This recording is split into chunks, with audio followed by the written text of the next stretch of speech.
बिस्मिल्लाहिर्रहमानिर्रहीम। अस्सलाम वालेकुम नाज़रीन, आप यूट्यूब चैनल देख रहे हैं। मैं इमरान खान हूँ। सबसे पहले तो पेट्रोलियम मसनूआत की कीमतें पाकिस्तान में एक मरतबा फिर बढ़ा दी गई हैं और 13 रुपये 14 रुपये पेट्रोल और डीजल के ऊपर कीमत बढ़ा दी हुकूमत ने। इससे पहले लगातार आलमी मंडी में कीमतें कम हो रही थी, बहुत तेज़ी से कम हो रही थी। जो जंग से पहले वाली सूरत हाल है उससे भी नीचे चली गई थी, लेकिन पाकिस्तान की सरकार ने आम आदमी को रिलीफ नहीं दिया। और वो ना देने के पीछे ये है कि क्योंकि कर्जा लेते जा रहे हैं, मुल्क फिर भी इनसे नहीं चल रहा और टैक्स इकट्ठा हो नहीं रहा, पाकिस्तान के अंदर कारोबारी ज़िंदगी मुअत्तल है। तो फिर अब एक ही रास्ता बचता है कि बिजली के ऊपर ज़्यादा से ज़्यादा पैसे इकट्ठे किए जाएँ, पेट्रोल के ऊपर, गैस के ऊपर। तो इन चीज़ों पे कौम का खून निचोड़ा जाए और वही किया जा रहा है। तो एक मरतबा फिर कीमत बढ़ा दी गई है। आलमी मंडी में ज़रा सी कीमत बढ़ जाए ना तो पाकिस्तान में उसके असरात पहुँचते हैं 15 से 20 मिनट में, लेकिन आलमी मंडी में कीमत बहुत गिर भी जाए तो पाकिस्तान में उसके असरात पहुँचते पहुँचते कई महीने लग जाते हैं। और वजह सिर्फ यही है कि आवाम की जेबें काटनी है। एक दफ़ा फिर इन्होंने आवाम की जेबें काटी है।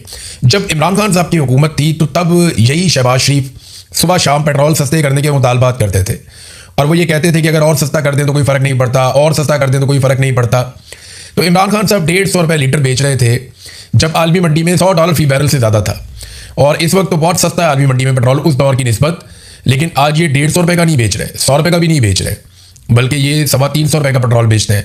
ये तो 450 तक, 500 रुपये के आसपास तक ले गए थे। वो तो इन्हें थोड़ा सा एहसास हो गया या थोड़ा सा इनको तरस आ गया कौम के ऊपर, वरना ये 500 रुपये का भी लीटर बेचे तो कौम ने क्या कर लेना है। पाकिस्तानी इन मामलों पे नहीं खड़े होते। फ़र्ज़ करें इंडिया में, बांग्लादेश में या किसी भी ऐसे मुल्क में जहाँ की आवाम को, हुक्मरानों को अकाउंटेबल करने की आदत है, वहाँ पे आप इस किस्म की अगर इनसेन कीमतें बढ़ाएं तो वो लोग अपनी हुकूमत के साथ क्या करेंगे आप उसका अंदाज़ा कर सकते हैं।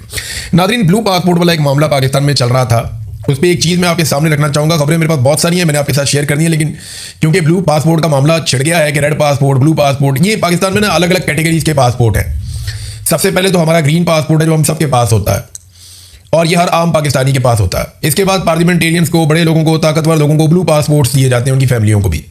फिर एक ऑफिशियल पासपोर्ट होता है, वो भी जारी किया जाता है। फिर एक रेड पासपोर्ट भी होता है जो और ज़्यादा ताकतवर होता है। तो अब देखें इस वक्त पाकिस्तान में सूरत हाल क्या है। पाकिस्तान में इस वक्त 57,000 ब्लू पासपोर्ट हैं और 1300 रेड पासपोर्ट हैं। 57,000 ब्लू पासपोर्ट का क्या मतलब है? ये शफी जान ने ये डाटा पेश किया। यानी अगर पार्लियामेंटेरियंस को आप देखें या सियासतदानों को आप देखें तो वो तो 1000 बनते हैं बस, ज़्यादा से ज़्यादा 1000 लोगों के पास 1000 पासपोर्ट ही हो सकता है। चले 1000 उनके घर वाले आप मिला लें तो 2000 पासपोर्ट हो जाएंगे। चलो थोड़े और डालें 3000 हो जाएंगे। लेकिन ये 57,000 पासपोर्ट, ये 50,000 से ज़ायद पासपोर्ट किन लोगों को दिए गए हैं, इसके ऊपर एक डाटा ज़रूर जारी करना चाहिए ताकि पता चले कि पाकिस्तान में वो कौन से ऐसे हीरे हैं, कौन से ऐसे नौरतन टाइप के लोग हैं जिन्हें ये 57,000 ब्लू पासपोर्ट दिए गए। और इसके अलावा 1300 लोग ऐसे हैं जिन्हें रेड पासपोर्ट दिए गए। ज़रा उनके भी नाम सामने आने चाहिए, शुरफा के। या सारा कीचड़ हमेशा सियासतदानों पे ही उछालना है, चाहे वो नवाज शरीफ है, इमरान खान है या जरदारी है या कोई और सियासतदान है। सियासतदान को गंदा करना बहुत आसान होता है। कभी कोई पूछे ना कि जर्नैलों के पास कौन से पासपोर्ट है, कभी कोई पूछे कि बाकियों के पास कौन से पासपोर्ट है, ब्यूरोक्रेसी के पास कौन से पासपोर्ट है, और पाकिस्तान की जो अशराफिया है या एस्टेब्लिशमेंट है वो कौन से पासपोर्ट इस्तेमाल करती है। ये 1300 रेड पासपोर्ट किसके पास है और 57,000 ब्लू पासपोर्ट किसके पास है, यार जरा ये रिकॉर्ड सामने आना चाहिए। और आसान है। पाकिस्तान तरीके इंसाफ ये मुतालबा करने की बजाय जो कानून के मुताबिक एक तरीकाकार है उसमें ये पूछ ले, कौमी असम्बली में जाकर सवाल उठा दे, या जब इनके पास चेयरमैन पब्लिक अकाउंट्स कमेटी की एक हैसियत थी उस वक्त ये कर सकते थे। लेकिन अभी भी इन्हें करना चाहिए, ये पता जरूर करना चाहिए और कानून के अंदर गुंजाइश है कि ये मालूमात निकालें कि जनाब ये हमें फहरिस्त फराहम की जाए कि ब्लू और रेड पासपोर्ट किन किन लोगों को दिए गए हैं, ऑफिशियल पासपोर्ट कितने लोगों के पास मौजूद हैं और क्यों मौजूद हैं, और इजाफी ऑफिशियल पासपोर्ट और रेड और ब्लू पासपोर्ट किन किन लोगों को मिले, ये सारी लिस्टें आनी चाहिए। अब आ जाए नाज़रीन एक कहानी पर। यह कहानी पाकिस्तानियों को एक मरतबा फिर सुनाई जा रही कि जनाब सियासतदान नाकाम हो गए, मौजूदा हुकूमत बहुत नालायक है, एस्टेब्लिशमेंट इनके गुनाहों का बोझ नहीं उठा सकती, इनकी नालायकी के ऊपर मजीद पर्दा एस्टेब्लिशमेंट नहीं डाल सकती, वो इनको अपने कंधे पर उठाकर नहीं फिर सकती। ये कहानी मार्केट में लॉन्च हो रही है, बार बार हो रही है और तासुर ऐसा दिया जा रहा है, सुहेल वड़ाई साहब हों या बाकी लोग हों, वो अब ये लिखना शुरू हो गए कि ये हुकूमत घर जाने वाली है और वजह यह है कि एस्टेब्लिशमेंट इनकी नालायकी से तंग आ गई है। देखिए, कोई भी हुकूमत नालायक नहीं होती, हर हुकूमत की अपनी पॉलिसी होती है। नालायक पाकिस्तान की मिलिट्री एस्टेब्लिशमेंट है। आज तक हुकूमत पाकिस्तान में आई किसकी है? ये बेइख्तियार लोग बेचारे, इनसे आप क्या पूछेंगे? शहबाज शरीफ से, राणा सनाउल्लाह से, ये जरदारी से, बिलावल से आप क्या सवाल करेंगे? उनके पास बेचारों के पास टकेगा इख्तियार नहीं है। इख्तियार तो सेक्टर कमांडर्स के पास है या जर्नैलों के पास है। तो जिनके पास इख्तियार है वो जवाब देना। हर थोड़े अरसे के बाद एक हुकूमत को तब्दील कर देते हैं कि जनाब ये हुकूमत पसंद नहीं आई, हम इसका बोझ नहीं उठा सकते। कौम ने आपका बोझ उठाया हुआ है, 70 साल से ज़्यादा हो गए। इतनी मरतबा हुकूमतें तब्दील की हैं, कुछ पाकिस्तान का फ़ायदा नहीं हुआ। एक मरतबा पाकिस्तान में मौजूदा निज़ाम को तब्दील करें और इसमें से मिलिट्री एस्टेब्लिशमेंट को निकाल कर बाहर खड़ा कर दें और उन्हें कहें जी आप अपने आईनी जिम्मेदारियों तक महदूद हो जाएं। आप मिलिट्री एस्टेब्लिशमेंट को, जर्नैलों को उनके आईनी किरदार के अंदर ले जाएं तो आप यकीन करें 10 से 20 साल में पाकिस्तान के हालात बदलना शुरू हो जाएंगे। पाकिस्तान को जितना नुकसान पहुंचा दिया गया है, अभी तो ट्रैक पे चढ़ने में हमें 10-15 साल 20 साल लग जाएंगे। तो पाकिस्तान में जमहूरियत को पनपने दें और सियासतदानों को सियासी फैसले करने दें।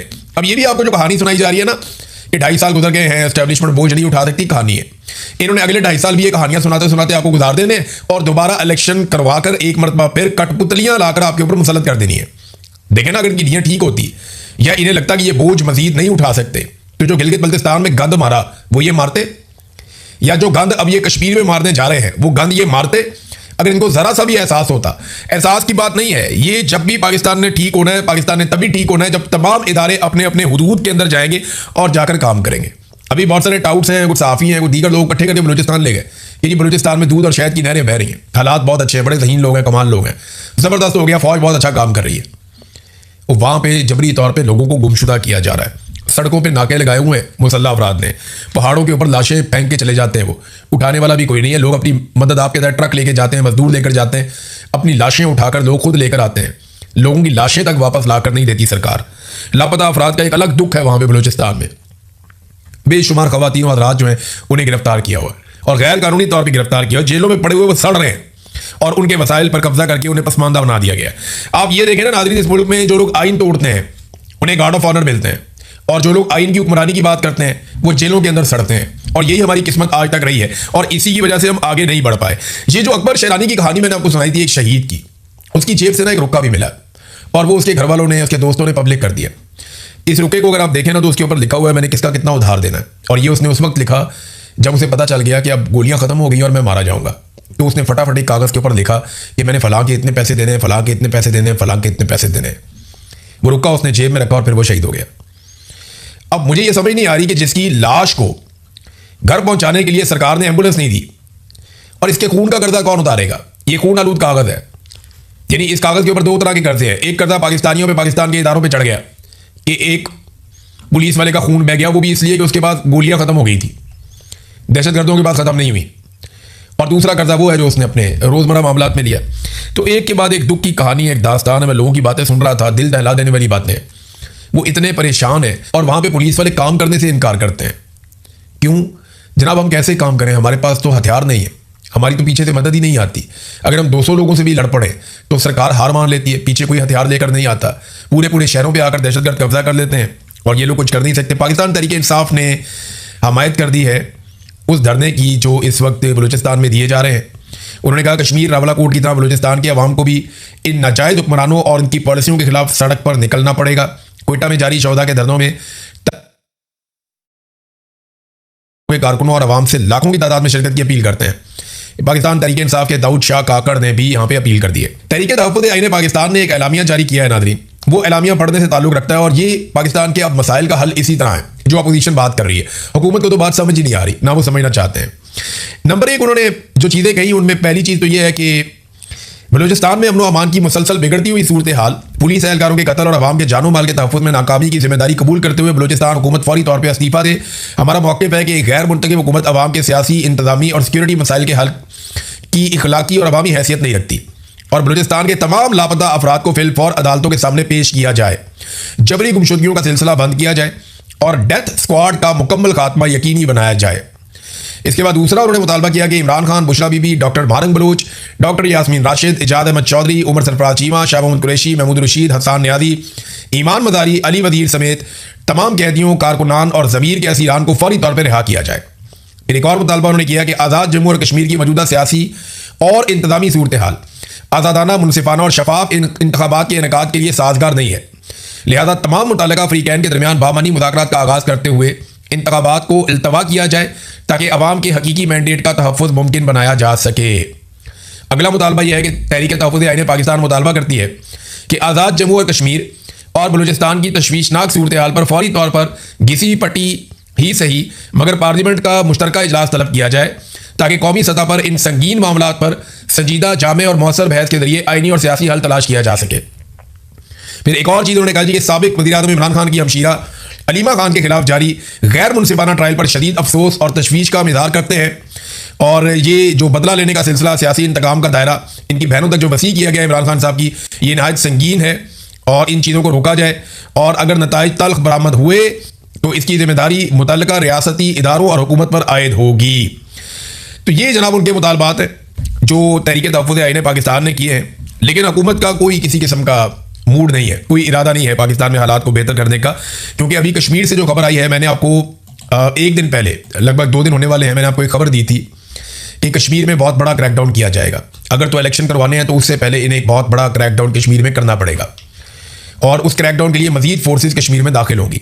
और अब मेरी खबर 24-36 घंटे गुजरे हैं, खबर दुरुस्त साबित हो गई। आज़ाद कश्मीर की हुकूमत की जानिब से एक डिमांड डाली गई है। हुकूमत ने क्या डालनी है, वहाँ के सेक्टर कमांडर की डिमांड होगी और हुकूमत बेचारी मजबूर है। वो जो राठौर साहब हैं वज़ीर आज़म वहाँ के, उनकी तो औकात कोई नहीं है। लिहाजा वफाकी हुकूमत से मांगे गए मजीद 4000 FC एहलकार और रेंजर्स के 7 विंग। रेंजर का एक विंग गालिबन 800 850 जो है वो सिक्योरिटी एहलकारों पे होता है।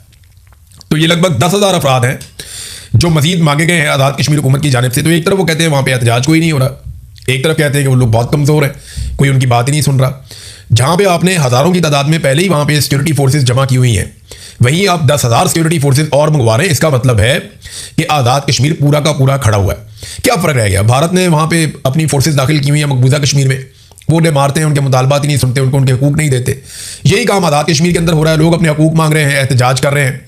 अब इतनी बड़ी फोर्स वहाँ पे इसलिए तो नहीं भेजी जा रही को दहशतगर्दों से लड़ना है, ना ये फोर्स दहशतगर्दों से लड़ने जा रही है, ना ये फोर्स भारत के साथ लड़ने जा रही है। ये फोर्स तो लोगों का जो पुरअमन एहतजाज, जो वो अपने हकूक़ मांग रहे हैं, उस एहतजाज को कुचलने के लिए जा रही है। उसके अलावा और कुछ नहीं है इस फोर्स के जाने में। नाज़रीन, मैं एक डाटा और आपके सामने रखता हूँ, ये जरा आप देखिएगा। देखिए ना, हर एक का अपना अपना काम होता है ना। फील्ड मार्शल आसिम मुनीर की जो बुनियादी जिम्मेदारी है वो पाकिस्तान और पाकिस्तानियों की जान की हिफाजत है, यानी तहफ़्फ़ुज़ की जिम्मेदारी होती है ना फ़ौज के पास। कि जैसे ही सिविल इंतजामिया फ़ौज को कहती है कि जंग शुरू कर दो, वो जंग शुरू कर देते हैं। जब उन्हें कहते हैं फ़लाँ इलाके में जाओ ऑपरेशन करो, वो करते हैं। जब उन्हें कहते हैं हमें फ़लाँ जगह पे आपके बंदे चाहिए, वहाँ वो भिजवाते हैं। तो वो हुक्म के गुलाम है, उनको तनख्वाह मिलती है और उन्हें काम करना उसके मुताबिक और अपनी तैयारियाँ रखनी है। अब पाकिस्तान में दहशतगर्दी के खिलाफ लड़ाई की जिम्मेदारी जो है वो पाकिस्तान की फ़ौज की है। लेकिन हालात यहाँ पैदा हो गए हैं कि आलमी सतह पर लीडर है, आलमी सतह पे जनाब मैं सालसी करवा रहा हूँ, फ़लाँ से मुलाकात, ये तो चल रहा है काम और इसे बहुत बड़ी कामयाबी के तौर पे देखा जा रहा है। और देखें, कामयाबी एक तरह की है भी। अमेरिका को किसी और ने ये फेस सेविंग लेकर नहीं देनी थी। पाकिस्तान के ऊपर अमेरिका ने भरोसा किया, ईरान के साथ पाकिस्तान के ताल्लुकात थे, फील्ड मार्शल ने इससे फ़ायदा उठाया और भला हुआ। लेकिन अभी फिर लड़ाई शुरू हो गई है। वो लड़ाई कभी बंद होती है, कभी शुरू हो जाती है। पाकिस्तान एक बड़ा कमज़ोर सालिस है, दोनों फरीकैन में से किसी को भी दबाकर बात नहीं कर सकता। लेकिन पाकिस्तान के अंदर तो हम सूरत हाल ठीक कर सकते हैं ना। आज फील्ड मार्शल के आने के बाद पाकिस्तान की सूरत हाल क्या है कि पूरी दुनिया में पाकिस्तान में दहशतगर्दी सबसे ज़्यादा बढ़ गई है। यानी अगर आप डेटा देखें तो डेटा ये बताता है कि इस खित्ते में कोई ऐसा मुल्क नहीं है जिसमें पाकिस्तान से ज़्यादा दहशतगर्दी हो। अफगानिस्तान हो, इराक हो, यमन हो, शाम हो, सोमालिया हो, कोई भी ऐसा मुल्क हो, उन सारे मुल्कों में हालात पाकिस्तान से बेहतर है। हैरत हो रही है आपको? पाकिस्तान में जो दहशतगर्दी है वो इतनी बढ़ गई है कि अफगानिस्तान 9वें नंबर पे है और पाकिस्तान दूसरे नंबर पे है। पाकिस्तान ने दहशतगर्दी का जो सामना आसिम मुनीर साहब के दौर में किया, वो इससे पहले इसका रिकॉर्ड नहीं मिलता।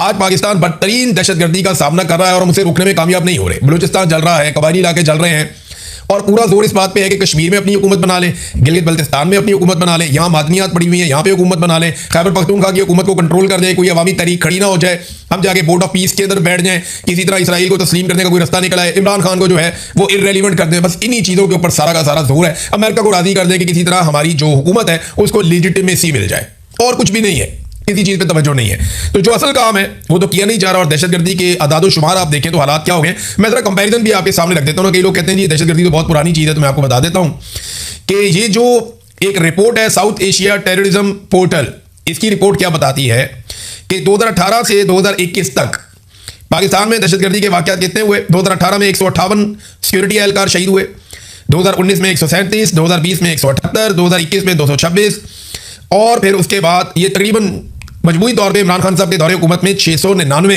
सिक्योरिटी एहलकार शहीद हुए और जनरल बाजवा उस वक्त आर्मी चीफ था। तो 699 इमरान खान का दौर। अच्छा, अब इसी रिपोर्ट के मुताबिक रजीम चेंज ऑपरेशन के बाद से लेकर अब तक कितने लोग शहीद हुए, ज़रा ये आप देख लें। सिक्योरिटी एहलकार जनाब जैसे ही इमरान खान साहब की हुकूमत गिराई गई 2022 में, तो 380 सिक्योरिटी एहलकार शहीद और फिर उसके बाद 2023 में 520 फिर 2024 में 754, फिर 2025 में 664, फिर अब जनाब इस वक्त 3 सालों के अंदर जो मजमूई तौर पे 2317 से 2320 तक की तादाद बनती है, यानी इमरान खान के दौरे हुकूमत में इससे 4 गुना कम थी दहशतगर्दी, या उससे भी ज़्यादा कम थी। ड्रोन हमले भी बंद थे, लोगों को मार्टर भी नहीं मारे जा रहे थे, जबरी गुमशुदगियां भी बंद हो गई थी। 400 जबरी तौर पे लापता अफराद अख्तर मेंगल साहब के हवाले किए गए थे, पाकिस्तान तहरीक इंसाफ की हुकूमत ने करवाए थे।